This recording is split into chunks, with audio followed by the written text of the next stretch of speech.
The sky above Serenitas was a canvas of vibrant blues and soft whites, a picturesque backdrop that belied the turmoil to come.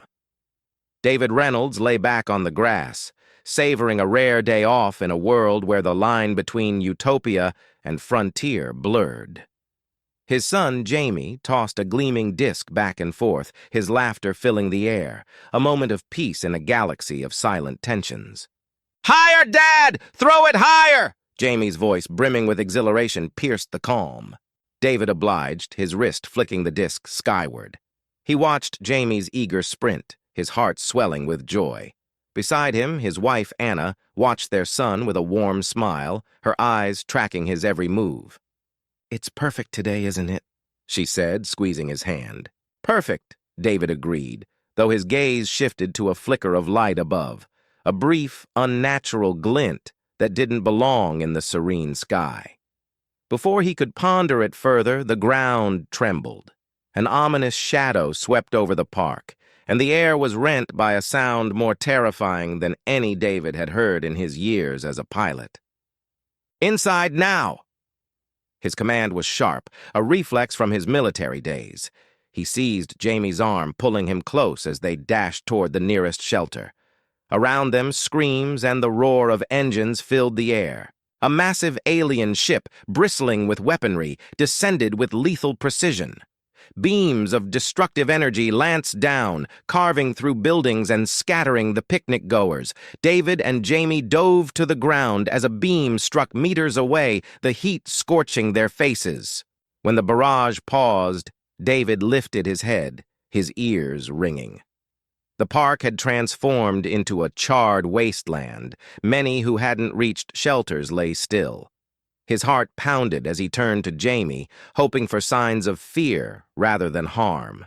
Instead, he found an eerie stillness. "Jamie?" His voice cracked.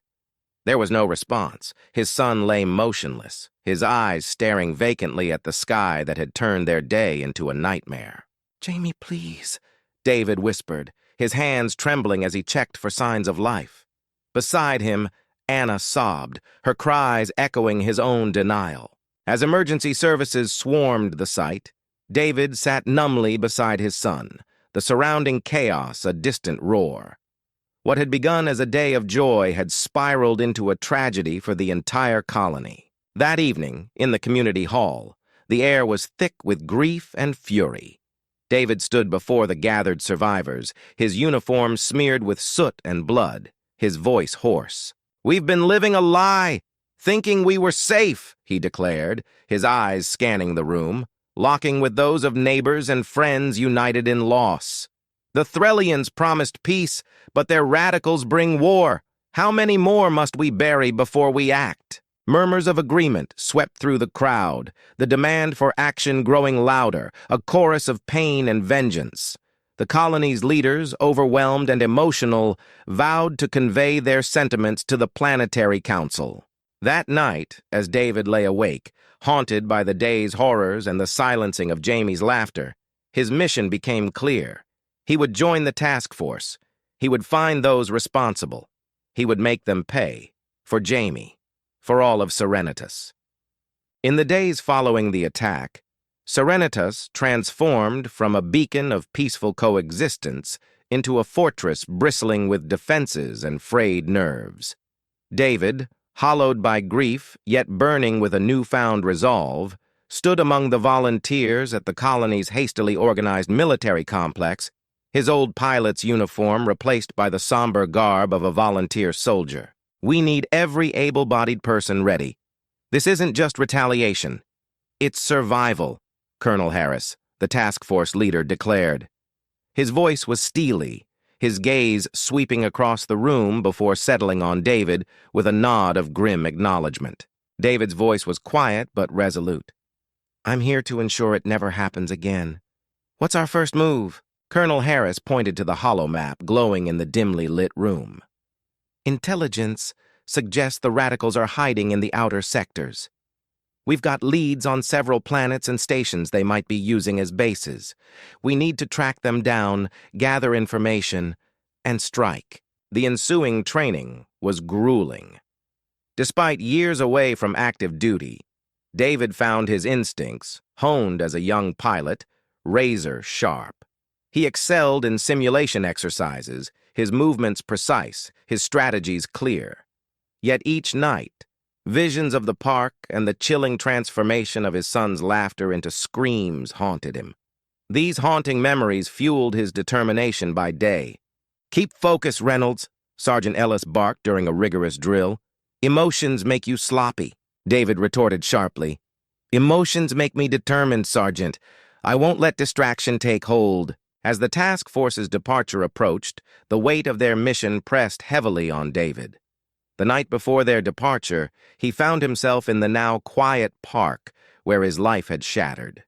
The grass was already starting to regrow, nature healing itself far quicker than the hearts of those who had suffered. Anna approached him silently, her presence a comforting warmth in the stark moonlight. "You don't have to do this, David. There's nothing to prove," she whispered. David turned to her, his face a blend of resolve and pain. "I'm not doing this to prove anything. I'm doing it to protect what's left of us, and maybe to find peace in knowing I did something about it." The day of departure dawned with a somber sky, as if even the heavens braced for the storm ahead. David stood among his team, each clad in tactical gear, their expressions resolute. They were more than soldiers. They were survivors, each bearing their own tale of loss and defiance. As the spacecraft's engines hummed, a deep, resonant sound vibrating through the base, Colonel Harris addressed them one final time. "Remember, we're not just fighting for revenge. We're upholding the values of our colony, our families. We do this by the book. We bring these radicals to justice under the law." David nodded, feeling the full weight of Harris's words. His eyes lifted to the stars, a vast tapestry of infinite possibilities, each one a path of what might have been and what still could be. The journey began in silence, each member of the task force lost in their own thoughts as the stars streaked past. David clung to the last laugh he had shared with Jamie, using it as a beacon, a guiding light driving him forward into the awaiting darkness. The vigilance sliced through the vast emptiness of space, its engines humming a low thrum against the silence. Inside, the mood was tense as the task force approached the outer sectors, notorious for lawlessness and as a refuge for those evading justice. David stood beside Colonel Harris at the navigation console, poring over star maps and intelligence reports. "Our first stop is Drayan Station, a known black market hub. If the radicals are resupplying, they'll likely pass through there," Harris explained, tracing routes on the holographic display. David nodded, his mind teeming with scenarios. Each step took them further from Serenitas, deeper into the unknown. As the vigilance docked at Drayan Station, David geared up, feeling both burdened and reassured by the weight of his armor. The station's corridors buzzed with alien languages and the acrid smell of engine oil. David and his team moved purposefully, their eyes scanning the crowd for any sign of Threlian activity. In a nondescript tavern, they set up surveillance. David positioned himself at the bar, ostensibly watching a holoscreen displaying galactic news, but his focus was elsewhere. A Threlian male entered, his demeanor cautious. David's communicator buzzed softly, a signal from Harris. "That's our contact. Go smooth." David approached the Threlian, his steps deliberate. "Can I buy you a drink?" he asked, settling onto the stool beside him. The alien regarded him warily.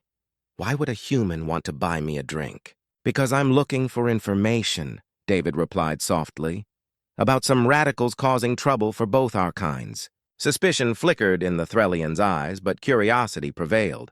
"What's in it for me?" "Protection," David offered, "and the assurance that we're aiming to stop a war, not start one." After a tense exchange, the Threlian nodded and slid a data chip across the bar. "They were here, talking about striking a high-profile target. That's all I know." "Thank you," David murmured, palming the chip. He left the tavern, his mind occupied not with the lead, but with the realization that not all Threllians supported the radicals.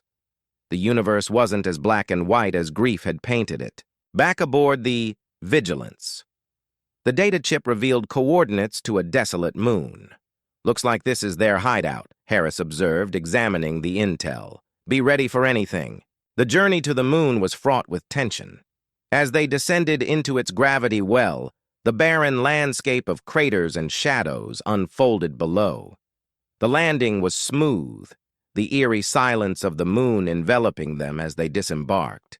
David led a team across the rocky terrain, their footsteps muffled by the dust. Sensors guided them to a cave system. Inside, the air was stale, the walls echoing their cautious footsteps. Navigating the narrow passages, David's thoughts drifted to Jamie. Each step was a departure from the last place he'd heard his son's laughter, yet each brought him closer to confronting those responsible. The familiar weight of his rifle was a grim reminder of the path he'd chosen. The cave opened into a larger chamber, where supplies were stacked against the walls. Suddenly, a voice echoed through the cavern. "I wouldn't come any closer if I were you." From the shadows, a group of Threllian radicals emerged, their weapons aimed at David and his team.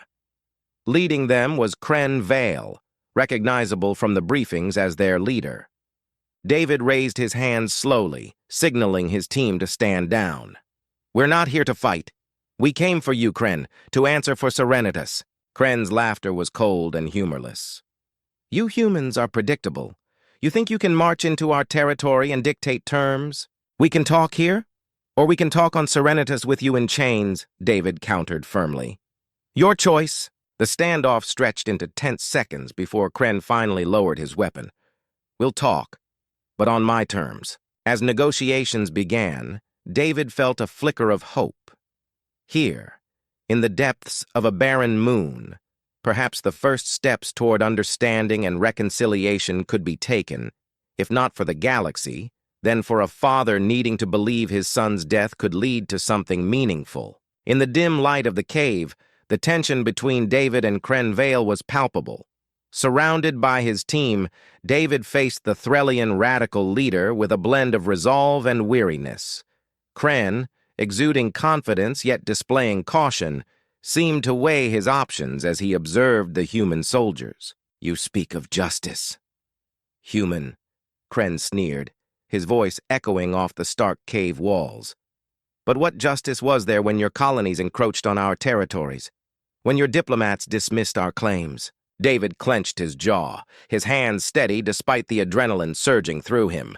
"This isn't about land or treaties, Kren. You killed civilians, children. There's no justification for that." Kren's gaze faltered, shifting away momentarily before it hardened once more. "Perhaps not," he admitted grudgingly. "But war never discriminates. You know this better than anyone." The atmosphere thickened as negotiations teetered on the brink of collapse. David knew that the decisions made in these tense moments could either ignite further violence or pave a path toward peace. He took a slow, deliberate breath, lowering his weapon as a gesture of goodwill.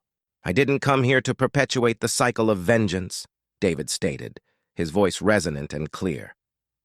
"I came here for accountability, for my son, and for every life lost in this senseless aggression."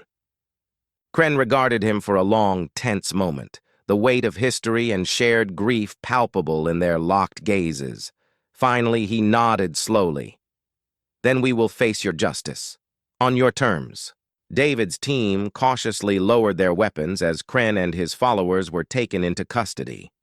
As they escorted the Threllian radicals out of the cave, David felt the initial stirrings of a burden lifting, not the end of his grief, but perhaps the beginning of understanding. Back on Serenitas, the trial of Vale and his followers became a galactic spectacle. It brought to light hidden tensions and political machinations, challenging both human and Threllian communities to confront uncomfortable truths about their leaders and policies. David watched from the sidelines, his presence a silent testament to the conflict's cost. As the verdicts were read, guilty, with calls for substantial reforms rather than retribution, he experienced a complex mix of relief and sorrow. In the aftermath, David found new purpose. He helped establish an interspecies outreach program dedicated to fostering understanding and preventing future conflicts. Standing at Jamie's grave, he spoke softly, "We're learning, son. We're trying." His words, carried on the wind, were a promise to honor the memory of the fallen by building a future founded on respect and mutual cooperation. The ensuing peace was tentative but hopeful, a testament to the notion that from great tragedy can sprout a seed of hope. Subscribe for more stories.